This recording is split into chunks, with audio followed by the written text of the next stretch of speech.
Elles font partie des maladies articulaires encore mal connues qui provoquent des années de souffrance sans diagnostic et donc bien sûr sans traitement. Une errance d'autant plus longue que les spondylarthrites commencent souvent par un mal de dos, mais un mal de dos qui ne passe pas. Oui, il s'agit pourtant d'une atteinte inflammatoire bien particulière qui peut être freinée par des traitements très spécifiques. La spondylarthrite fait partie d'un ensemble de maladies regroupées sous le nom de spondylarthropathie. Elle se caractérise par une inflammation au niveau des articulations de la colonne vertébrale et de ceux du bassin au niveau des sacro-iliaques.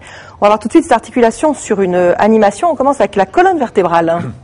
Oui, alors la colonne vertébrale, vous le savez, est constituée de 24 vertèbres mobiles et de 5 vertèbres qui sont soudées. On ne va pas les voir, mais elles sont tout en bas. Elles forment ce qu'on appelle le sacrum. Alors ces vertèbres sont protégées par du cartilage qui recouvre leur surface, et puis la surface ici, puis par une sorte de coussinet que vous voyez ici, qui amortit les chocs.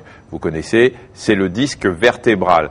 Et ce tronc est raccordé au bassin, on va le voir sur une autre animation, par l'intermédiaire de l'articulation sacro-iliaque. On va s'arrêter, top, ici. C'est pour ça relie le sacrum, qui est ici, recouvert des ligaments, et puis ici l'os iliaque, qui sont de part et d'autre. Et là, on voit bien les vertèbres attachées. Voilà, les vertèbres qui sont ici. Et puis, il y a des ligaments, une sorte d'attache fibreuse qui va maintenir ces différents os. Ils vont s'asserrer sur l'os à des endroits qu'on appelle les anthèses. Il y a aussi, et on va le voir sur un autre schéma, une capsule séreuse que vous voyez ici. Alors là, un os, un autre os. C'est le doigt. C'est un doigt, mais c'est pareil. Et ici, vous avez donc cette capsule séreuse qui englobe un liquide qui va permettre la lubrification. Alors, en cas de spondylarthrite, c'est au niveau de l'anthèse. Donc, je vous ai montré que l'inflammation débute. Cette inflammation évolue en se fibrosant. La zone va s'ossifier de plus en plus et finir par s'étendre vers le tendon ou le ligament. Et à la longue, ça peut conduire à une fusion des vertèbres. Regardez ici sur cette radio. Voilà, vous voyez bien ici sur cette radio.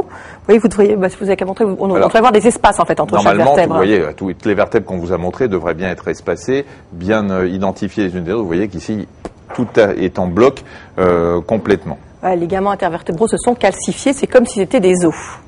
Alors, même scénario au niveau du bassin, ce que je vais montrer tout à l'heure sur l'articulation sacro-iliaque qui a également fusionné. On est ici de face, la colonne vertébrale, là ça va à peu près. Vous voyez ici la crête iliaque et ici ce sont ces articulations sacro-iliaques qui sont de chaque côté. Alors sans traitement, ces articulations vont devenir à la longue rigides. Il y a un terme en médecine, on dit qu'elles s'ankylosent, mais quelle que soit la localisation de la spondylarthrite, eh bien ça va se traduire par des douleurs très importantes.